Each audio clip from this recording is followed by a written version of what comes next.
What's going on, everybody? Welcome back to Chuds BBQ. My name is Bradley Robinson, and today I'm going to show you how I made these beautiful, delicious, smoky, scratch-made, plump sausage kolaches. Coming up!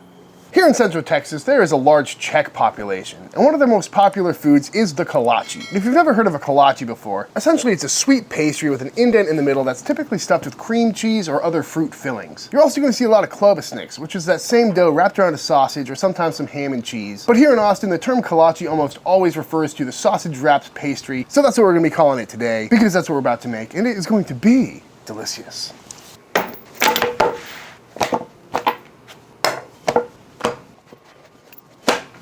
This is some meat.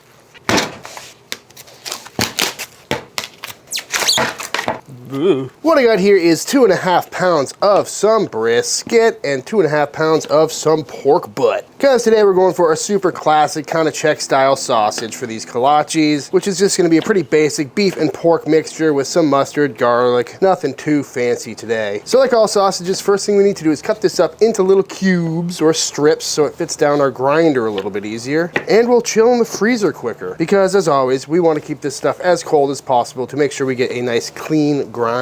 And if you couldn't tell, I've already had this in the freezer for a little bit, so it's already nice and cold, which will just make this whole process a little bit quicker. Speaking of which, this pork butt came already cubed up, which is super convenient if you can find it. But as always, whenever making sausage of any type, or kolaches for that matter, you can make whatever kind of sausage you like. Nice jalapeno cheese would be great, a hot gut would be awesome. The world is yours. Beautiful. Into the freezer this goes to get nice and chilled, but we get our spices together. Starting with some kosher salt, some black pepper, granulated garlic, dry mustard, some paprika, some cayenne, our binder, which is some high temp milk powder, our pink curing salt, and some sodium erythorbate. And basically what that is a cure accelerator. And this is something I've been getting a lot of questions about lately, because when you're using sodium nitrite, aka pink salt #1, it takes a certain amount of time for that cure to work on the meat and convert from sodium nitrite into nitric oxide. At that point, your meat is fully cured, meaning it's going to keep you safe from botulism, and you're also not adding straight nitrites into your body. And I've heard various time frames for how long it takes for this conversion to happen. Anywhere from 6 to 8 to 12 hours is usually what people say. And when I'm making these one-day sausage making videos, the time it takes from the pink salt hitting the meat to the time it's going into the ice bath is usually about 7-8 hours, which should be plenty of time for that salt to do its work. But if you are concerned about it, or you're moving quicker than normal, you can always add a cure accelerator like this, and that's going to make that conversion happen instantly and just give you that peace of mind. Or you could always do the 3-day sausage procedure that I did in my very first sausage making video. I think that's probably the proper way to go about doing it. But taking 3 days to make sausage is kind of a pain in the butt. So, if you're nervous about nitrites, using a cure accelerator is a great way to minimize an already very small risk. Through the grinder we go. Going through the coarse sty today. Beautiful. Next up, in we go with our spices. And we're just gonna get that all nice and mixed up. And then in with our liquid, which today is just some plain old water. And now we're gonna get this mixed up until everything is nice and sticky and nice and tacky, and all those spices are evenly distributed. Beautiful. Let's case it up.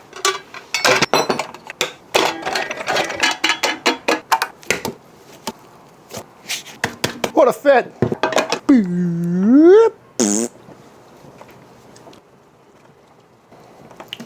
And we case away. These are some 28mm casings, a little bit thinner than what I usually use, which I think is going to work out really well for these kolaches, so they're not too gigantic, although they're still going to be really big. But if you didn't want to make a giant pastry, you could also use some sheep casings, or, you know, do a hot dog where you're going to do a thinner casingless sausage, something like that. But again, you do you. You want to make these little tiny pigs in a blanket? You can do that.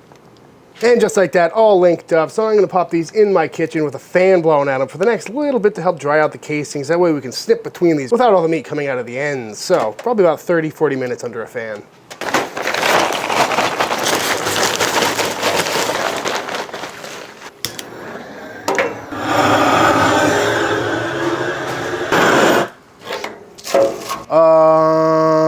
There's a snake in my boot? After about an hour under the fan, you can see these are a much different color. They're nicely dried out, feeling nice and dry to the touch. And that's just gonna help give us a really nice snappy casing and make sure these ends stay tied together. So now we get to snip them apart. And on the pit we go. Going on with our typical cold smoking setup here, got a very small bed of coals and one big dense log, which means the temperatures on this pit should never exceed 150 degrees, yet we should have a nice amount of heavy, thick smoke, which is gonna give these links some beautiful color and help dry out that casing even more, so we get a nice, smoky, red, plump, snappy link. Boop. But we'll check back in like 3-4 hours. This video is brought to you by HelloFresh. HelloFresh has weeknight meals covered with a weekly selection of 30+ recipes delivered straight to your door, saving you time, money, and stress because they do all the grocery shopping for you. I can't tell you how convenient it is having these meal kits around. I often skip lunch and dinner because I'm just not in the mood to try and come up with another meal. But with these meal kits delivered right to my door, I can have an easy, delicious meal on my table in about 30 minutes. HelloFresh offers veggie, pescatarian, and fit and wholesome meal kits, making it easy to stick to your goals without sacrificing flavor. HelloFresh is the first carbon neutral meal kit company, and nearly all of its packaging is recyclable. Because HelloFresh recipes include pre-proportioned ingredients, which means less prep for you and less food waste, because they only give you what you need for the specific meal, and can help you cut down on your food waste by at least 25% compared to traditional grocery shopping. Not to mention, their streamlined supply chain reduces greenhouse gas emissions and prevents 10 million plastic bottles from entering the ocean each year. So if you're looking to save some time in the kitchen, go to HelloFresh.com and use code ChudsBBQ65 for 65% off, plus free shipping. Again, that's HelloFresh.com, use code ChudsBBQ65 for 65% off, plus free shipping. Thank you, HelloFresh. 4 hours later, it's time to pull off these beautiful looking wieners. And I gotta say, these are looking nice and plump, nice and red. I bumped up the temp about 30-40 minutes ago to around 250 until these reached an internal temperature of around 150. So they are now fully cooked, nice and plump, nice and red, and into an ice bath they go. Boop. Whew, hot. This is just gonna stop the cooking process, tighten up those casings, make sure nothing overcooks, cool them down nice and quick. You know the drill, folks. And it's also a great time to go through and clean off any dirty soot marks, because as we all know, everybody loves a clean wien.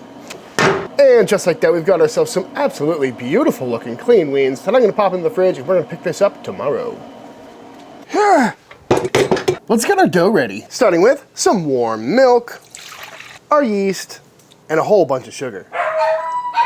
Jesus Christ. And give that a little mix, followed by our eggs, our salt, and some all-purpose flour. And mix that till the dough is formed. And once our dough is formed, we're gonna go in with a whole bunch of butter. This is a rich dough, folks. And I'm gonna add this in little by little as this mixes. Then we're gonna let it knead for a solid 5-10 minutes until it's nice and supple.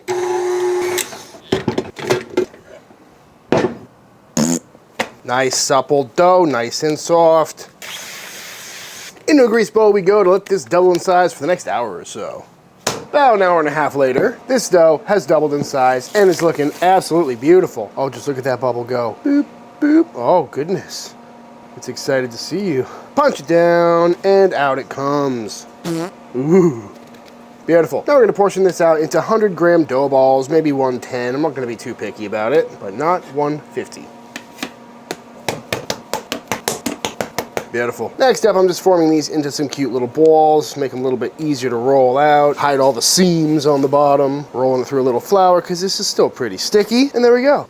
Nice balls. And from here, we're just gonna roll these out. Oh yeah, nothing to it, folks. And you can make these as big or as wide as you like, depending on how much pastry coverage you want on your sausages. Well, once we get it rolled out like nyah, we're gonna take one of our beautiful wieners and just roll it up. Oh yeah, very nice. Nothing to it. I'm trying to stretch this a bit so the seam side ends up on the bottom. Pinch that seam together on the underside, and we've got a beautiful wrapped little kolache. Got a little nubbins hanging out of this one, and I think that is just fine.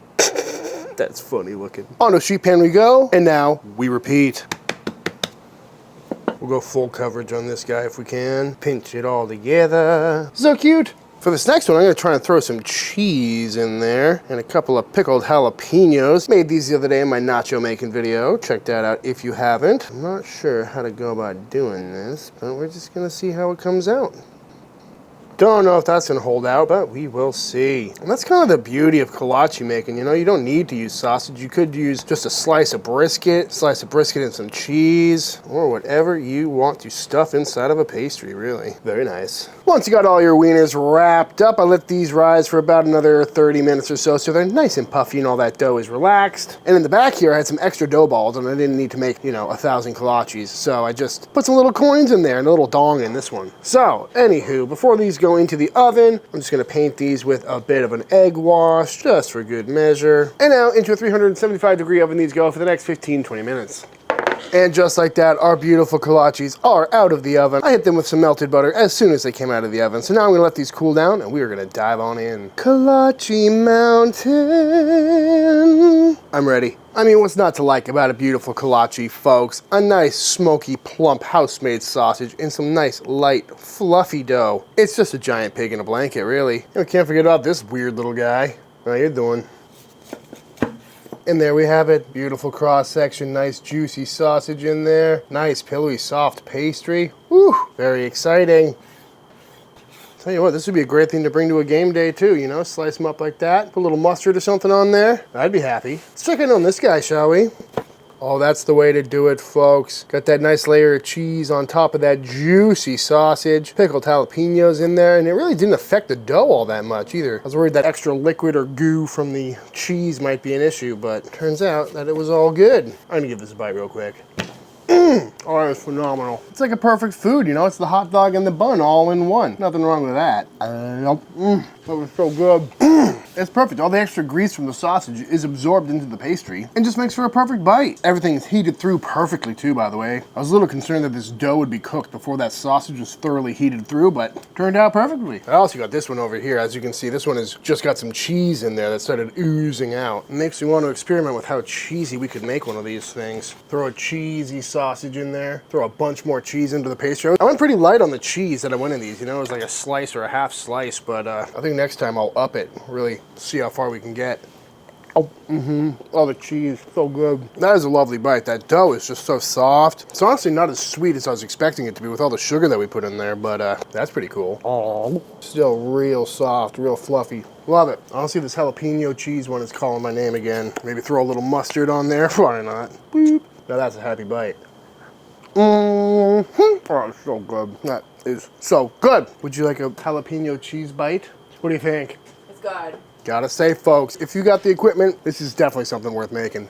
And like I was saying earlier, the world of combinations is endless, you know? Whether it's just a slice of brisket, a pulled pork, any type of sausage you can think of is gonna be good if it's wrapped in a beautiful pastry. So we may have to do some more kolache videos on this channel. That is so good. I don't know why I waited so long to make this video. It's been on this to-do list for years. Love it. And yeah, definitely go for the cheese. Grab yourself some mustard. That's all you need in life. Gotta love that. All right, without further ado, I think we all know what time it is. It is time for the official taste test. All right, y'all, that is it. That is how to make some absolutely fantastic kolaches, aka klobasnicks, that absolutely knock every other sausage bread combination out of the water. You know, forget your buns, forget your tortillas. The kolache is the way to go, and I highly recommend you making some very soon. Not to mention, this is a real easy recipe to knock out, especially if you don't make your own sausages. Just a super simple dough, 15 minutes in the oven, and you will have a crowd pleaser every single time. But that being said, if you enjoyed this video, let me know by hitting that subscribe button. Let YouTube know by dropping a like on this video. Feel free to drop a comment down below letting me know what you want to see me cook next. If you give this recipe a try for yourself, be sure to tag me on Instagram at Chuds BBQ. I'd love to see what y'all are cooking. Big shout out to all the Patreon members. Thank you for supporting Team Chud and allowing me to keep making all these videos. And until the next time I see you, please go cook something outside. Peace!